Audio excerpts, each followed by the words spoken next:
Hello दोस्तों, मेरा नाम शोएब शेख है और मैं ताज ट्रांसपोर्टेशन का को-फाउंडर हूँ। मैं बताना चाहूँगा कि हम अमेज़न के साथ as an DSP partner business कर रहे हैं। हम अमेज़न का DSP operation plus EDSP operation handle करते हैं और ये मेरा पहला वीडियो है यूट्यूब पर। और इस वीडियो को बनाने का मोटिव ये है कि आप जान सकें कि आप अमेज़न के साथ में एज़ एन डीएसपी पार्टनर कैसे काम कर सकते हैं। काफ़ी लोग मेरे पास आते और मुझे पूछते कि आपने कैसे ये बिज़नेस स्टार्ट किया, कैसे आपने अप्लाई किया, कैसे आपने डॉक्यूमेंट्स फिल किया और कैसे आप सिलेक्ट हुए और क्या-क्या प्रोसेस होता है इस बिज़नेस को एक्वायर करने का। तो इस वीडियो के माध्यम से मैं चाहता हूँ कि आप सभी लोग जान सकें कि आप अमेज़न के साथ में कैसे बिज़नेस कर सकते हो, कैसे एक अच्छा सक्सेसफुल डीएसपी पार्टनर बन सकते हो। आपको क्या-क्या चीज़ों की ज़रूरत पड़ती है, कितना प्रॉफ़िट होता है और बाकी कुछ जो भी आपको रिक्वायर्ड होते हैं, वो मैं आपको इस वीडियो में बताना चाहूँगा। तो पहले हम जानते हैं कि डीएसपी होता क्या है? तो डीएसपी का फुल फॉर्म होता है डिलीवरी सर्विस पार्टनर। तो डिलीवरी सर्विस पार्टनर क्या होता है और इसका रोल एंड रिस्पॉन्सिबिलिटी क्या होता है? अमेज़न क्यों DSP as an DSP partner हमें जॉइन करता है और मौका देता है? तो दोस्तों, मैं बताना चाहूँगा कि अमेज़न के जो शिपमेंट्स हैंडलिंग होती है वो काफ़ी बड़े लेवल पे होती है। तकरीबन मैं बताऊँगा आपको तो एक वेयरहाउस जो होता है अमेज़न का वो 10 to 15,000 shipments per day handle करता है।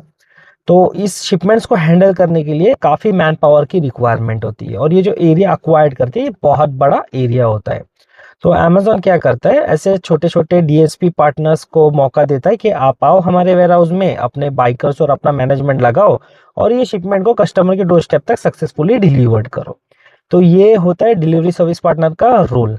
और इसकी रिस्पॉन्सिबिलिटी होती है कि जो भी शिपमेंट्स आप हैंडल करते हो वो प्रॉपरली कस्टमर को मिले और जो शिपमेंट्स कस्टमर्स ने नहीं लिया वो आप वापस से वेयरहाउस में जाकर जमा करें। तो ये होता है डीएसपी का रोल एंड रिस्पॉन्सिबिलिटी। अब आते हैं डॉक्यूमेंट्स के ऊपर कि आपको क्या-क्या डॉक्यूमेंट्स रिक्वायर्ड होते हैं जॉइनिंग की प्रोसेस के लिए। तो दोस्तों, सबसे पहले आपके पास में एक फर्म होना चाहिए।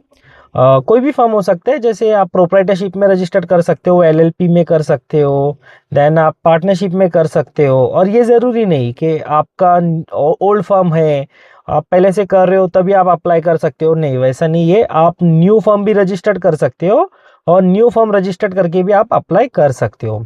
तो डॉक्यूमेंट्स की रिक्वायरमेंट होती है आपको, पहला तो जीएसटी की रिक्वायरमेंट है आपको, देन आपको शॉप एक्ट लाइसेंस लगने वाला है, देन आपके पास में करंट अकाउंट होना चाहिए, देन आपके पास में पैन कार्ड होना चाहिए, आधार कार्ड होना चाहिए, फ़ोटोज़ लगेंगे आपके। तो ये सब डॉक्यूमेंट्स आपको रिक्वायर्ड होते हैं at a time of filling the form. तो दोस्तों, आप जानते हैं कि इन्वेस्टमेंट कितना लगता है अमेज़न में? काफ़ी लोग कंफ्यूज है क्योंकि मैंने देखा है कि काफ़ी लोग बोलते हैं कि इन्वेस्टमेंट नहीं लगता है आपको, आप बिना इन्वेस्टमेंट के भी अमेज़न के साथ में बिज़नेस स्टार्ट कर सकते हो। तो मैं बताना चाहूँगा ये टोटली फेक है, ये झूठ है बहुत बड़ा, क्योंकि बिना इन्वेस्टमेंट के कोई भी बिज़नेस स्टार्ट नहीं होता, ये तो सबको पता है।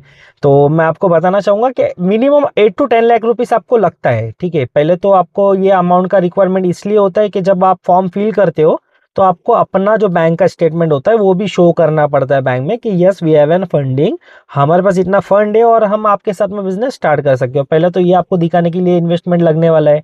सेकेंडली, आपको कुछ अमाउंट जो होती है वो as an bank guarantee Amazon को डिपॉजिट करनी पड़ती है।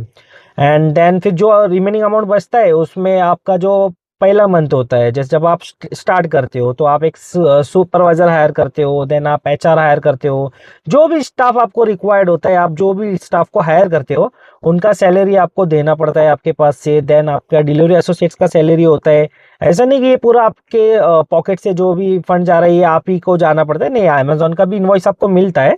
बट होता है इनिशियल स्टेट के ऊपर मिनिमम 3 मंथ जो होते हैं वो उसमें आपको थोड़ा बहुत इन्वेस्टमेंट करना पड़ता है, क्योंकि उतना प्रॉफिट नहीं बन पाता है। जब तक कि आप एक लार्ज स्केल पे अमेजोन के साथ में बड़ा बिजनेस नहीं स्टार्ट करते हो आपको उतना प्रॉफिट नहीं बन पाता है। तो जब तक क्या ये जो फंड होता है आप यूटिलाइज करके इसको मैनेज कर सकते हो। देन आते हैं बैंक गारंटी के ऊपर। बैंक गारंटी क्या होता है, काफ़ी लोगों को पता नहीं होगा कि बैंक गारंटी क्या होता है, ठीक है? तो ऐसा नहीं है कि अभी बहुत लोगों को ये कन्फ्यूजन होता है कि हमें जो अमाउंट होता है जो अमेज़न डिपॉजिट करने के लिए बोल रहा है ये हमें अमेज़न को ट्रांसफ़र करना पड़ता है। जी वैसा नहीं होता है। आपको कोई भी अमाउंट 1 रुपये अमेज़न आपसे एज़ एन डिपॉजिट नहीं लेता है, पहले तो ये क्लियर हो जाओ। देन आपको जो भी डिपॉजिट करना पड़ता है वो अमाउंट आपको अपने खुद के बैंक में डिपॉजिट करना पड़ता है। देन बैंक आपको एक पेपर बनाकर देता है, डॉक्यूमेंट्स बनाकर देता है, जिसे बैंक गारंटी बोला जाता है। तो ये बैंक गारंटी होती क्या है? फॉर एग्जांपल अगर आपको 5 लाख का बैंक गारंटी बनाना है तो आपको वो अमाउंट डिपॉजिट करना पड़ता है बैंक में। देन बैंक को बोलना पड़ता है कि we are in business with Amazon, और हम दोनों के बीच में एक बैंक गारंटी आपको बनाना पड़ता है। बैंक गारंटी का सिंपल वही है कि आपका और क्लाइंट के बीच में जो बैंक होता है वो आप दोनों की गारंटी लेता है कि ये जो अमाउंट है ये सेफली मेरे पास है, जब तक ये डॉक्यूमेंट्स दोनों भी मेरे पास ना आ जाए ये जो पैसा है ये किसी को नहीं मिलने वाला है। ये एज एन गारंटी बैंक अपने पास में रख लेता है। तो देन फिर बैंक आपको 2 डॉक्यूमेंट्स बना के देता है। एक डॉक्यूमेंट्स आपके क्लाइंट के पास जाता है, जैसे कि आपका क्लाइंट जो है अमेजोन उसके पास जाता है, एक जो डॉक्यूमेंट है तो वो आपके पास होता है। जब भी बैंक गारंटी आपको ब्रेक करनी होती है आपको दोनों डॉक्यूमेंट्स की रिक्वायरमेंट होती है।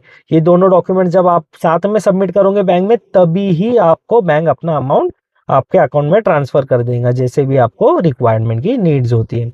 तो दोस्तों ये मेरा पहला वीडियो था। आई होप आप लोगों को समझा और आप लोगों को अच्छा लगा। अगर आपको अच्छा लगा हो तो इसे सब्सक्राइब करो और लाइक कर दो।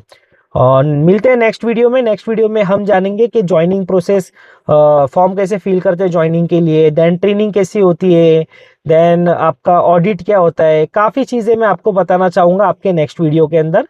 तो जब तक के लिए गुड बाय।